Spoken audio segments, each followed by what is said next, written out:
All right, Shalom. I want to start off as always, man, by giving all praises and glory unto Yahweh, Bahashim Yahushai, Bahashim Bracha HaKodash, double honors unto the apostles, the elders, and the bishops of Great Millstone. I want to say how much love unto the brothers out there doing this work in truth and sincerity.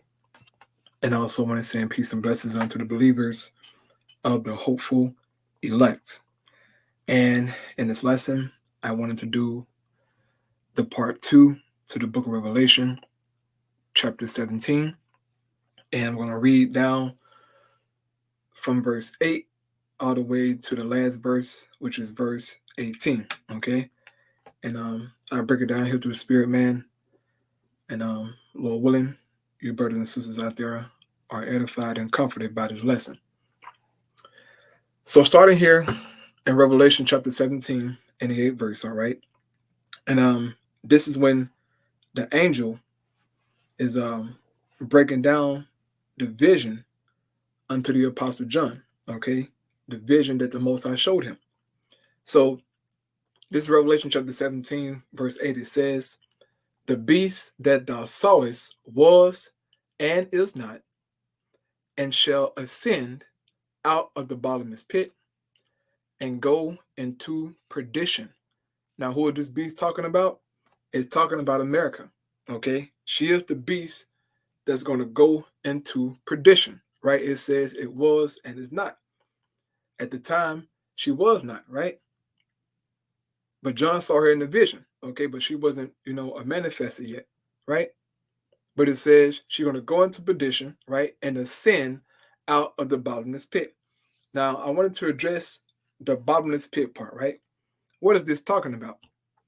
It is talking about some mystical place under the earth, right? Some hell, deep, dark abyss, mystical place where it's demons and Satan. No, fallen angels. No, this is not talking about that, man. Okay, what is a pit, right? What is a pit according to the scriptures? Okay, if you go here to the book of 2 Ezra chapter 5, starting at verse 23, right? It says, "And said, O Lord, thou bearest rule over every wood of the earth, and of all the trees thereof thou hast chosen, and of all the trees thereof thou hast chosen the only chosen thee one only vine, and of all lands of the whole world thou hast chosen thee one pit." What is the one pit of land that the Lord chose? That was the land of Israel. Okay, that's the land that he chose, man, right? The land that he watches, the land that he promised to the children of Israel. All right. So, and it says, "And of all the flowers thereof, one lily." So, a pit, according to the scriptures, is representing land, right? And it said that the beast, right, this beast shall arise or ascend out of the bottomless pit. Now, why do the scriptures call this land where this beast is going to come from a bottomless pit? It's a bottomless pit because of the lack of resources that's in that land where the beast is going to come from. And that land is known as Europe today, right? And if you know anything about Europe, all right, Europe lacks a lot of natural resources, okay? Now, I have a little small piece of document here, all right? As you can see here, this came out in 2014. It says, "Europe's Resource Dilemma, Escaping the Dependency Trap," right? So scrolling down here, I'll read a small portion of this. It says, "Europe is, in resources terms, an island. It lacks the raw materials to meet its basic needs and so imports them." So Europe, right, their landmass, it lacks the raw materials that they need, man. And so they had to pretty much import everything to Europe, right? Because they lack those resources, man. And this is a documentary that I watched a few years back, man. All right. Um, it was about the Puritans and Columbus and them, right? But at the end of that documentary, the narrator said that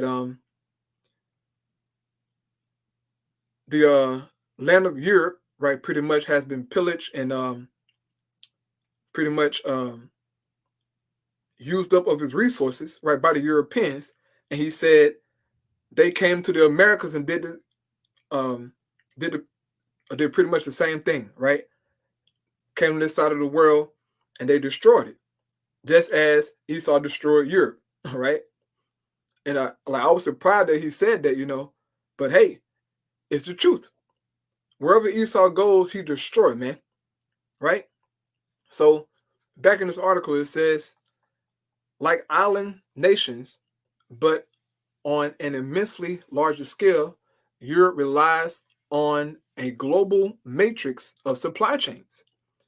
Should any of these be broken, Europe's economy would be at risk. This um, this reliance on imports is growing, creating one of the most acute challenges facing European policymakers in the years to come.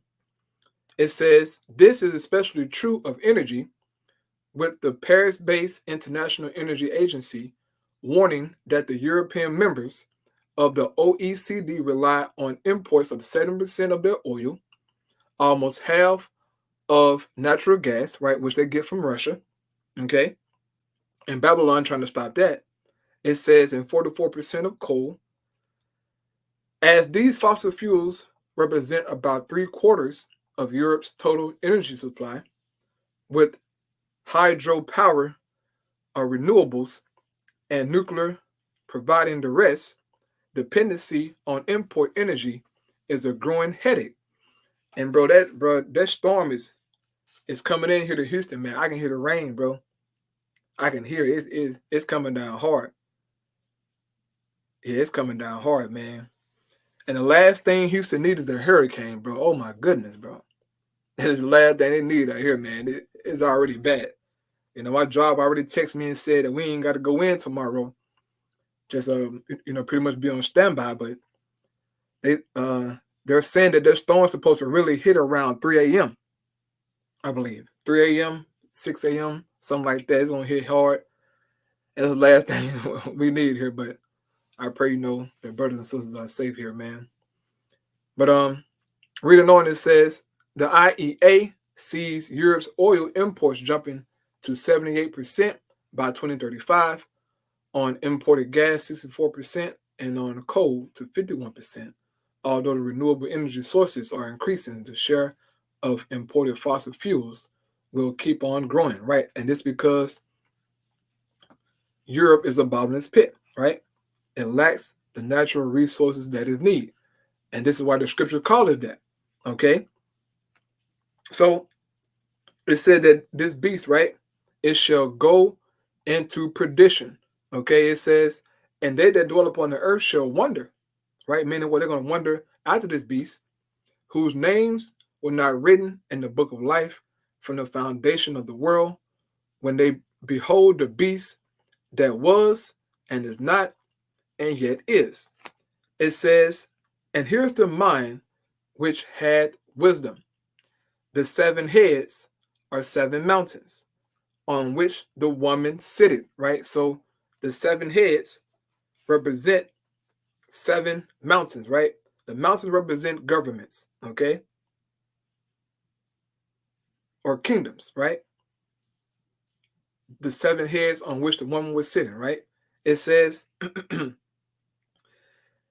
and there are 7 kings, right? Or 7 leaders, right? Rulers of these 7 heads, okay? It says, 5 are fallen, and one is, and the other is not yet come. And when he cometh, he must continue a short space. Now, who are the 5 of the 7 heads that are fallen, right? The 5 that are fallen, all right, that is talking about, which these are Edomite kingdoms, is talking about the Greeks, okay? And the Greeks, they fell to the Roman Empire. around 146 BC, right? And then you had Spain, right? Hispaniola, which that name was given unto them um, by Rome, okay? Or Hispania, I believe. They fell to Rome, right? Around the 3rd century BC, okay? I believe. Well, they started to have war with them around the 3rd century BC. But Rome really, really took over the Iberian Peninsula after the Punic Wars with Hannibal, right? That's when they really took over the Iberian Peninsula, all right? That region, which is where Spain is at, okay? And then you had the Gauls, all right? Or French, right? The French, in which Rome took them down as well. And the Gauls, all right, Rome started to have wars with them around the 2nd and 1st century BC, okay? And those wars continued during the time of Julius Caesar, right, known as the Gallic Wars, in which he fought against them, all right, and he overcame them, okay? The French, that is, right, the French. And then you had Germania Major and Germania Minor, all right? And they fell to Rome under Augustus Caesar, right, during the 1st century BC. So those are the 5 that fell, right? All 5 of these heads or these kings, they all fell to the Roman Empire, okay? It says, and one is. Who is the one is? Rome, okay? Because John was in the Roman Empire at this time. So it says, and one is, that's the Roman Empire. It says, and the other is not yet come. And who is that talking about? It's talking about Britain, okay? That's the other is not yet come. It says, and when he cometh, he must continue a short space, right?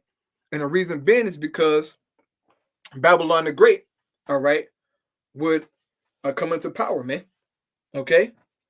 They would come into power, and they would pretty much take down Britain, okay? But if you know anything about England, all right, and Babylon, you know that really England is still in control behind the scenes, man. All right. They still run Babylon behind the scenes. Okay.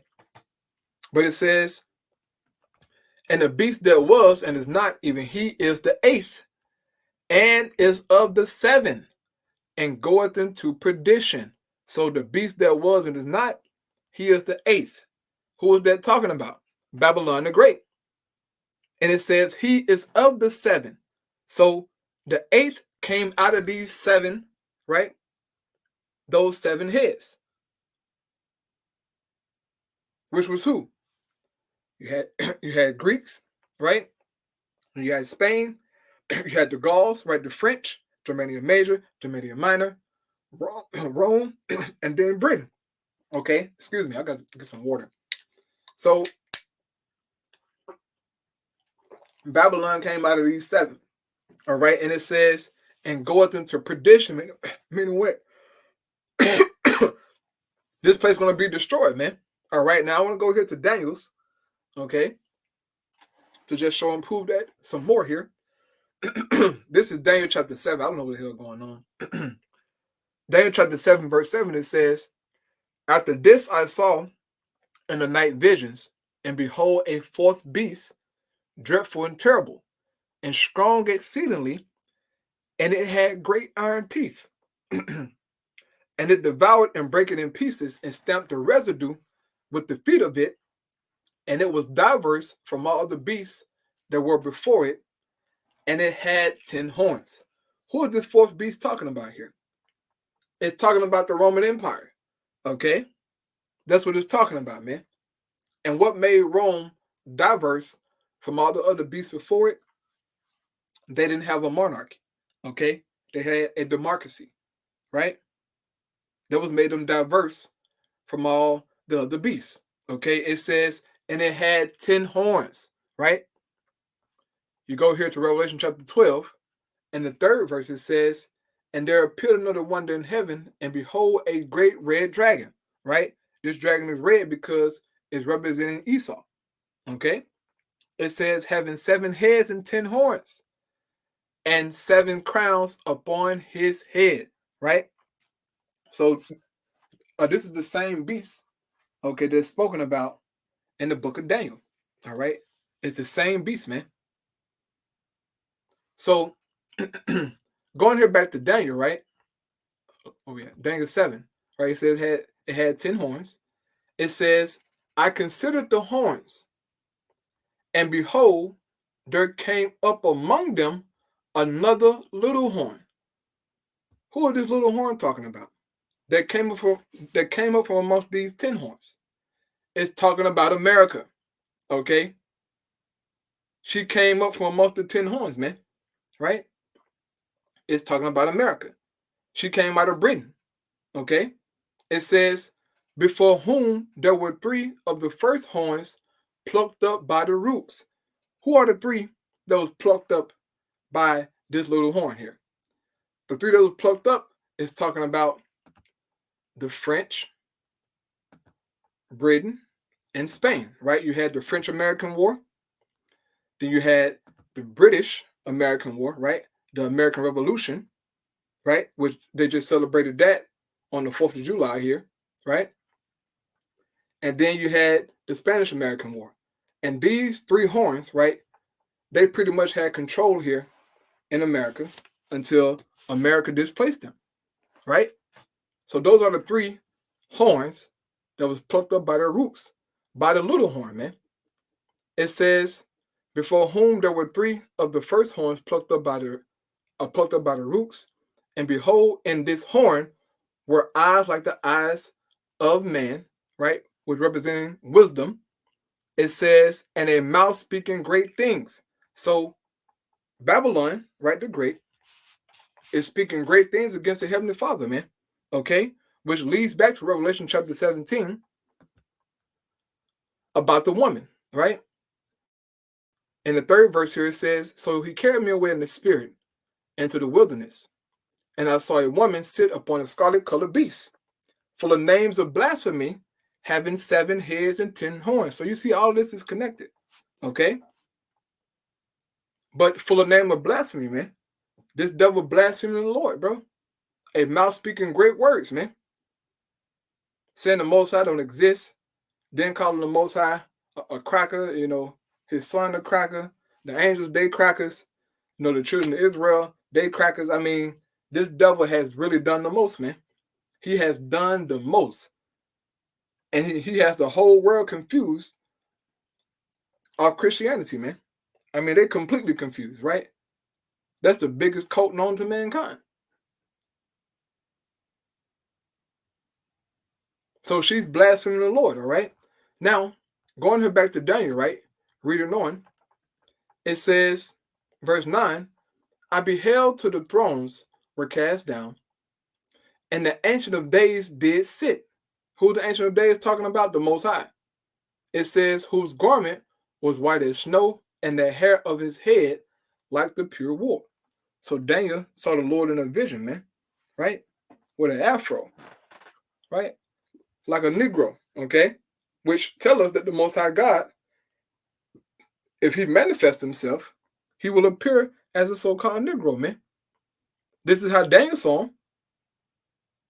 But you Christians won't agree to that, right? It says his throne was like the fiery flame, and his wheels as burning fire, right? He was in the chariot, man. It says a fiery stream issued and came forth from before him. Thousands ministered unto him, and 10,000 times 10,000 stood before him. And the judgment was set, and the books were open. I beheld then, because of the voice of the great words which the horn spake, right? I beheld even to the beast was slain, and his body destroyed and given to the burning flame. So Daniel saw America being destroyed, right? He saw Babylon being destroyed by fire. this is what it's going into, okay? And this is why it says back in Revelation, right? It says that, and the beast that was and is not, even he is the eighth, okay, we're talking about America, and is of the seven, and goeth into perdition. So Babylon will be destroyed, man. Okay, from the time that she so-called proclaimed her liberty, that's when her downfall began. And we're at that point, man. All right, 400 plus years later, we're finally at the point where Babylon going to be wiped the hell out, man. And we can't wait, bro. Those of us who believe, we really can't wait till this whole be gone, because this is a terrible place, man. So the Most High got destruction prepared for you, Babylon, but he put it in a mystery, okay? He put it in a mystery, man. It says, verse 12 now, and the 10 horns which thou sawest are 10 kings, right? Which these 10 kings are representing, 10 rulers, all right, of countries, okay? The EU nations. That's what we're really talking about, right? It says, which have received no kingdom as yet, but received power as king when out with the beast. And we know that the EEC at the time came about in 1957, man, under the Treaty of Rome. Okay, that's when that came about, and they had 6 founding members. Okay, which really is supposed to have been 10, but they started off with 6 founding members, man, and that's never received their power. Right? It says these have one mind and shall give their power and strength unto the beast. So they're in cahoots, man. They're confederate, right? That's why we have the NATO and the EU today. The largest military on the planet Earth, man. The largest economy, all right? All of them together, man. But it's led by America, okay?